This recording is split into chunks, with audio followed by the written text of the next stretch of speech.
back to the Michigan Business Beat, brought to you on the Michigan Business Network. Chris Holman here, coming to you from our studios at the Capital Region International Airport. But off we go to Pittsburgh, PA. Why are we there? Well, we want to find some things out about our economy. And Kurt Rankin, Vice President and Senior Economist for the PNC Financial Services Group in Pittsburgh, is going to join us. And Kurt, it's always good to see you. And generally speaking, I'll say, how's your game? But I know your game's like mine. It's in the bag for the winner for the most part. Yeah, not much yet, but I'm looking forward to it, Chris. Good to see you. It'll be there soon enough, trust me. So listen, you guys just kind of released your latest semi-annual survey of small and mid-sized businesses, which concluded February 2nd. So this is pretty hot results right here. Tell us about that. Yeah, so the timing is great from PNC's perspectives from the economic forecast standpoint, because while small businesses have bumped up their optimism entering 2024, highest number we've seen in this survey in 22 years, PNC has also rescinded our call for a recession. The numbers just keep coming in strong. The U.S. consumer is indomitable, so businesses have reason to be optimistic. Yeah, they really do. It's kind of interesting because we found that in our Michigan Future Business Index too. And there's another piece going into this, because that small businesses are almost always enthused. So there's that indomitable spirit that's there too. Yes, but the consumers keep coming through the door. Some of the results from the survey is that they're expecting less inflationary pressure, not going to be raising prices this much. The producer price index, the numbers that we get at the national level, support that, because while inflation has been slowly coming down towards 3%, hopefully towards 2% this year, PNC is forecasting we will get there. The upstream producer price index has been flat or even slightly negative in some categories throughout the past year. So there's not much pricing pressure coming from upstream, which is probably supporting some of that small business optimism that they're not facing higher costs. No, you're absolutely right. And I think the Fed's recent announcement that, hey, things seem to be going in the right direction.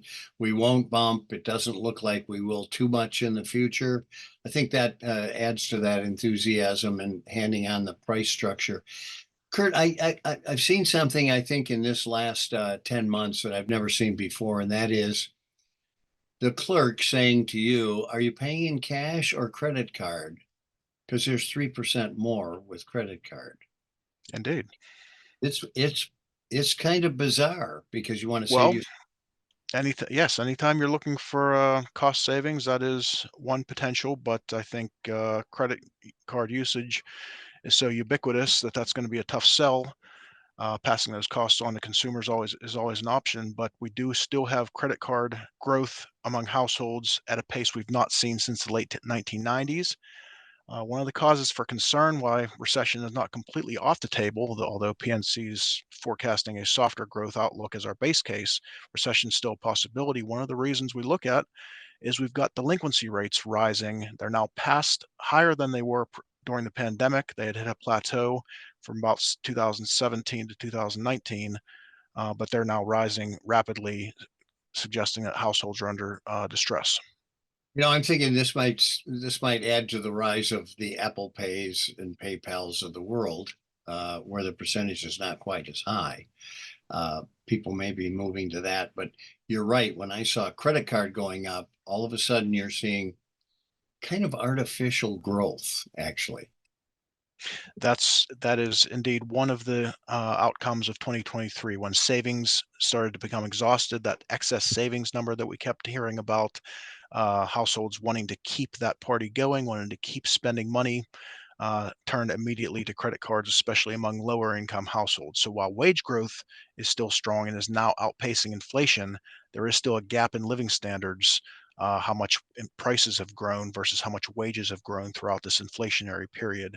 So it is a concern. It's going to be a weight coming into the middle of the year as to whether households can continue to spend the way they have, and small businesses, especially that don't have that pricing power that larger businesses do, will need to keep this in mind. Hopefully, that's figuring into that optimism that we're talking about. No, you're absolutely right. When you drill down in that, you probably found what we found, and that is the things that they're looking at, they're enthused about, is they're keeping their customers, which is one. They're looking at in our survey at continued revenue growth, but let's you and I talk about how they feel about the profit piece of that revenue growth. PNC survey found that there's very little expectation of change in the coming 6 months. I think the number was around 40% of those that expect that number to be, oh, excuse me, that's a different number. That's 20% are looking for an increase in profits. By and large, small businesses look for whatever profit margin they've got currently to be maintained. Higher wage costs will be a pressure on that, but because consumers keep spending money, um, there should be some room to continue raising prices for small businesses. Yeah, that's totally concurrent with what we found. They're enthused about revenue going up. They're not quite as enthused about profit going up, Yep. which is how we all live. Kurt, it's so good to see you, my friend, and thanks for the insight. Kurt Rankin, Vice President and Senior Economist for the PNC Financial Services Group in Pittsburgh, PA, and we'll look forward to you getting in town again and bring those sticks with you because next time we'll be heavy into summer.